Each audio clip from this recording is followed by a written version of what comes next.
From architecture to painting and sculpture, literature to live music and theater. Radio 111 presents Bonnie G and Brayan Mendoza with The Desert Scene, your connection to culture and entertainment in the desert cities. Here's Bonnie and Brayan. And welcome to The Desert Scene. I'm here with my wonderful co-host, Brayan Mendoza, and we are so happy to welcome to the show Sue Cameron, a longtime Hollywood reporter, columnist, and she's got this really fun show coming up in March at the Mary Pickford. Hi, Sue. How are you? I am excellent. How are you? Good. So this sounds like such fun. So it's called Secrets of TV Legends. It's a fundraiser for Jewish Family Service of the Desert. And you're going to be sharing some insider secrets about all kinds of folks. Jack Benny, Milton Berle, Lucille Ball, Mary Tyler Moore. This sounds like such fun. Have you done a similar event to this before? Yes, I've been doing these events for years.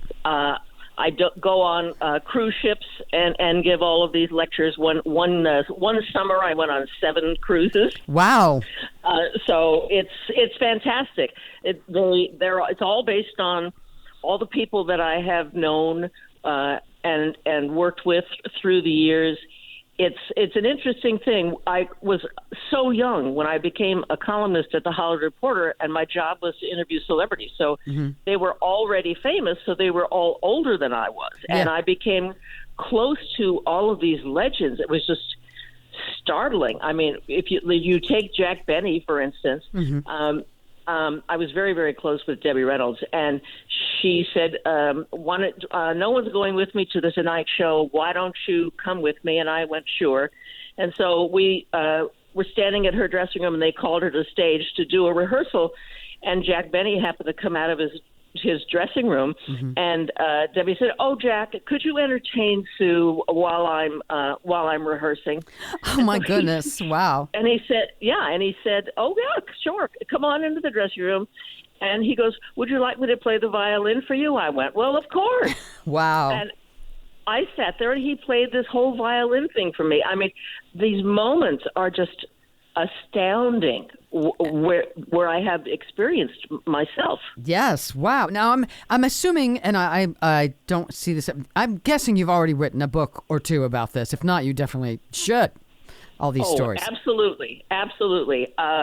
2 years ago, I wrote a book. It was my 4th book, actually, called Hollywood Secrets and Scandals, and it does take each star by chapter and talk about my relationship with them and all the things that people don't know. And I will have a new one that'll be coming out later this year called Hollywood Bites, which is kind of a follow-up, only it's a little less nice, maybe, with people who haven't been so kind. But I'm not that kind of person. What I really wanted to do, particularly with Hollywood Secrets and Scandals and these lectures, because I was so privileged to be with people in moments of sorrow or joy or just regular family life, nobody really knows who these people are. They have an image. Right. But the audience doesn't go home with them. And so, for instance, when Rick Nelson died it was awful. In the plane crash, I had to his ex-wife, Chris, asked me to go pick up Tracy, his daughter, at the airport because she was in a different city. And so I picked Tracy up. I said, "Where do you want to go?" And she said, "I want to go to my father's house." So I drove Tracy to Rick's house, and it was just Tracy and David Nelson and Harriet and myself sitting there in this horrible situation. Oh my gosh! And I'm the only reporter there, but I'm a family friend, so they relied on me to help them out. And nobody knows that after Rick died, Harriet felt so terrible that she went back to her house in Laguna, took out all of her bedroom furniture, and finished her bedroom like she was in a convent. She got a stiff twin bed and put a cross over it. Wow. And kind of deprived herself of stuff, waiting to die. I mean, oh my gosh, how sad. So yes. These are the things that I will share because people don't know what these very famous people go through. Yeah. Now, here's a question for you. Anytime you're in a situation like that, is it do you have like a really strong red line, or is there ever a point where you debate about whether to share something or not, or, are you sharing too much privacy? Always. Yeah. Always. The stories that are in the book are the stories that I think are fit for public consumption. Mm-hmm. Okay. Yeah, there's always another layer that I save, because my goal is to protect people. Yeah. Yeah. Have you ever had and if you don't want to get into this, Nicole, have you ever had a star be upset with you about sharing anything a little too much, maybe? Yes. Actually, Valerie Harper, who was one of my closest friends, when I wrote in Hollywood Secrets and Scandals about some of the things that Mary Tyler Moore did to her along the way through her career, Valerie was quite upset with me, but she was very sweet. She said, "Why did you write all of that, darling?" And I said, "Because I really want people to know what an extraordinary person you are." Mm-hmm. Mm-hmm. So I exposed different things about Mary's behavior. At the time, I thought it was the right thing to do. Mm-hmm. But then when Valerie got cancer, and she did not Golden Girls, she did Hot in Cleveland with Betty and Mary and Cloris and everybody. I spent the entire week there with her because she wanted to have someone there in case she fainted or did whatever. Yeah. And I said, "Don't worry, I'll take care of you." And to see Mary, basically at the end of her life, Mary couldn't see. She was blind from diabetes. They had to walk her to a table. She couldn't. She had to memorize her lines, and her memory was going. And she was so, I don't want to say feeble, so vulnerable. And I felt truly terrible. Yeah. That I even though I told the truth, I felt terrible because as sick as Mary was, she wasn't going to let Valerie down. Mm-hmm. Mm-hmm. And to be there at that time and see that, and Mary was really sweet to me. I'm sorry I did that. I really am. So Mary wasn't angry that you had written some things like that earlier? I'm sorry. No, Valerie. Mary. But Mary, I mean, because some of them were. Mary never read it. Oh, okay, all right. So, okay, wow. So I would have been mortified. Yeah, if she'd read it. So, do you think it was a little bit based on competition that some of that happened? It started. Well, the answer is yes, because the first person of the cast to break out was Valerie with her own show. Yeah.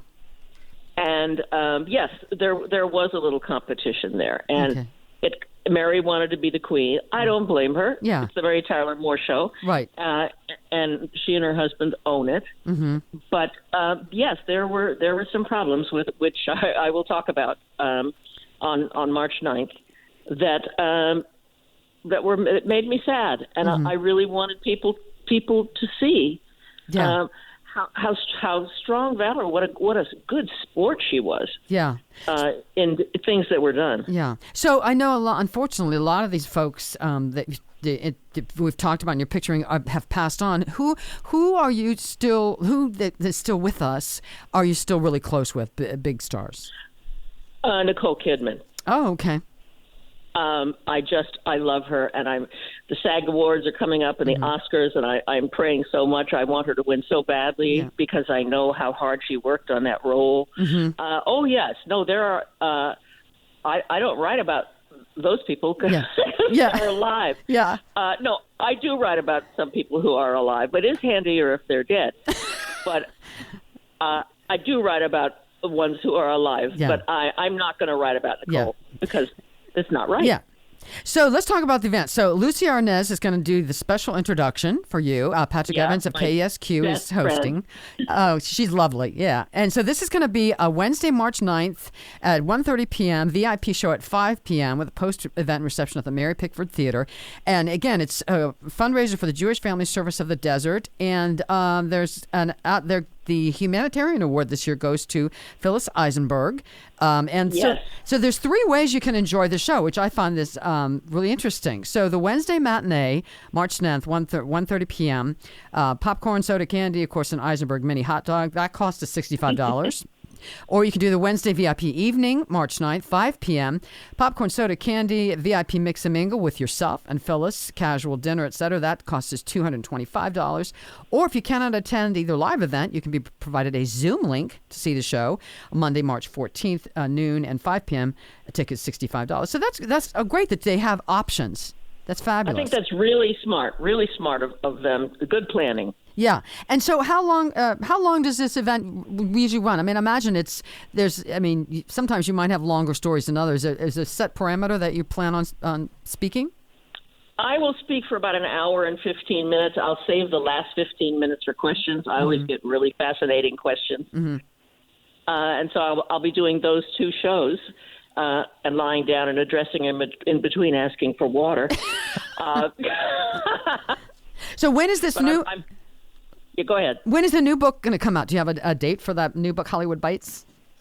It's probably going to come out around the holidays. I still need to proof it and do all of those technical things, and we have to design a cover and all that. That takes a while. But it's probably around the holidays. But Hollywood Secrets and Scandals, you can get everywhere. Yeah, excellent. Well, Sue Cameron, what a fast! I'm going to try to make this event. I hope you do. So lovely to talk to you and fascinating. My gosh, you have stories. I mean, you could probably sit there for a week and just talk about stories. So thank you so much for being here. Have a wonderful event. I'm so happy that you're here in the desert, and congratulations and thanks for being here today. Really appreciate it. Oh, my pleasure. I'd love to meet you. Me too. All right, Sue Cameron, Secrets of TV Legends, March 9th at Mary Pickford. Thank you so much, and we'll see you guys next time on The Desert Scene.